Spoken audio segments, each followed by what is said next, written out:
Palestine. Free, free. Palestine. Free, free. Palestine. Boycott, boycott. Israel boycott. Boycott, boycott. Israel boycott. Boycott, boycott. Israel boycott. Free, free. Palestine. Free, free. Palestine. Free, free. Palestine.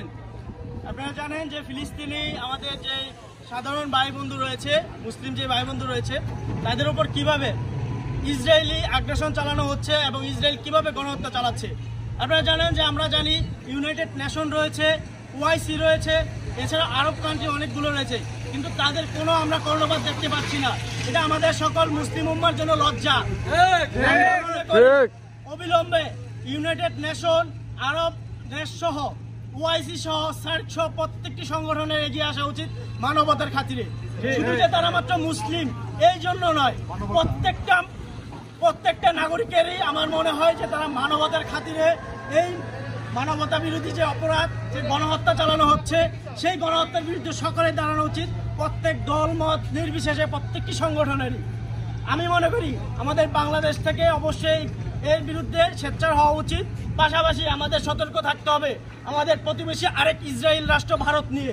তারা কিন্তু already আমরা দেখতে পাচ্ছি তাদের একটি ওয়াকফ বিলের মাধ্যমে, সংসদ বিলে পাশের মাধ্যমে সেখানে মুসলমানদের নিধন করা শুরু করেছে। সেখানকার মুসলিমদের যে সম্পদ সেটি তারা কুক্ষিগত করা শুরু করেছে ইসরায়েল, মানে এশিয়ার, দক্ষিণ এশিয়ার ইসরায়েল নামে আরেক রাষ্ট্র ভারত। তাই আমরা মনে করি বাংলাদেশের পাশাপাশি প্রত্যেকটি সংগঠন, প্রত্যেকটি রাজনৈতিক সংগঠন, সামাজিক সংগঠন সকলকে সোচ্চার হতে হবে আমাদের এই প্রতিবেশী ইসরায়েলকে প্রতিহত করার জন্য। পাশাপাশি ইসরায়েলে যারাই গণহত্যা চালিয়েছে প্রত্যেককে আন্তর্জাতিক আইনের আওতায় নিয়ে আসতে হবে এবং প্রত্যেকের বিচার নিশ্চিত করতে হবে। আমরা আমাদের গণ অধিকার পরিষদের পক্ষ থেকে বাংলাদেশ সরকারকে বলবো, বাংলাদেশ সরকার যেন এই টেরোরিস্ট রাষ্ট্রের সাথে কোনো রকম সম্পর্ক না রাখে। পাশাপাশি বাংলাদেশে আগে যে পাসপোর্টে লেখা ছিল অ্যাকসেপ্ট টু ইসরায়েল, সেই লেখাটি যেন তারা পুনরায় চালু করে। কারণ হচ্ছে এই টেরোরিস্ট ইসরায়েলের রাষ্ট্রের সাথে বাংলাদেশের কোনো সম্পর্ক থাকতে পারে না। তাই অবিলম্বে পাসপোর্টে অ্যাকসেপ্ট টু ইসরায়েল লেখাটি পুনরায় চালু করতে হবে।